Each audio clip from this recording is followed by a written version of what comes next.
Nathalie, c'est un sujet pour toi qui va te plaire. Je sais que tu fais beaucoup de sport quand tu n'es pas avec nous en tournage et que tu aimes faire du kite.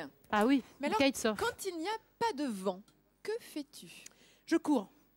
Ah bon, Je marche. Avec ta planche? Avec ta voile? Non. Avec mes jambes. Avec tes jambes. Avec mes pieds.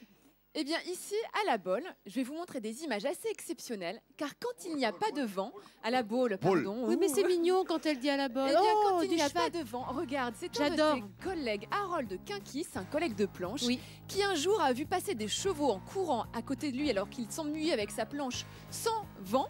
Eh bien, il s'est dit pourquoi je n'utiliserais pas la force, la puissance motrice du cheval pour me faire tracter sur ma planche de kite. C'est absolument génial. Et c'est un mec, c'est un grand champion de kitesurf. De kitesurf, oui.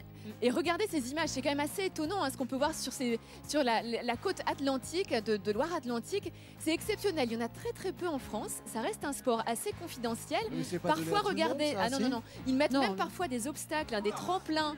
En bord de plage. Alors, c'est un trop-plein là. Ce qu'il faut savoir, c'est qu'effectivement, on est quand même à un endroit de la plage où il n'y a pas beaucoup de profondeur.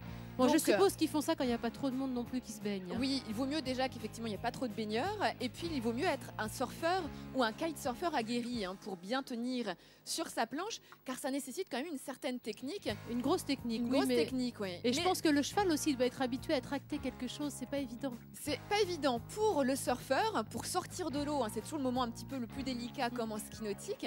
Mais pour le cheval, c'est vrai que c'est pas évident non plus. C'est éprouvant pour le cheval. Dans quel état il est? Qu'est-ce que ça fait? Un sport éprouvant pour le cheval. Déjà, il faut absolument bien les échauffer avant de commencer à faire ces petits sprints. Pareil pour les kiteurs. Pareil pour les kiteurs. Et ensuite, c'est vraiment des runs. Les runs, c'est la distance qu'ils parcourent, de 100 à 200 mètres maximum de longueur. Mais dans ces cas-là, ils peuvent quand même piquer des pointes jusqu'à 50 km/h. Ah bah il faut quand même un petit peu de vitesse pour tracter le kiter. Pour soulever le kiter. Donc voilà des images exceptionnelles que l'on peut voir en bord sur la côte de Loire-Atlantique. C'est à la Baule, ça. Pourtant, il y a du monde à la Baule. Il y a plus de 100 000 personnes sur la plage l'été. Il faut dire que c'est la plus grande plage d'Europe. 5 km de long. Et je ne compte pas de Pornichet à Pouliguen, ça fait 9, je crois. Mais en soi, à la Baule, c'est 5 km. Et puis, il faut ajouter aussi que c'est une terre de cheval. Il y a le jumping de la Baule. Et puis, les chevaux de la garde républicaine, chaque année, viennent passer leurs vacances sur les plages de la Baule. Exactement, oui. Merci beaucoup de toutes ces précisions.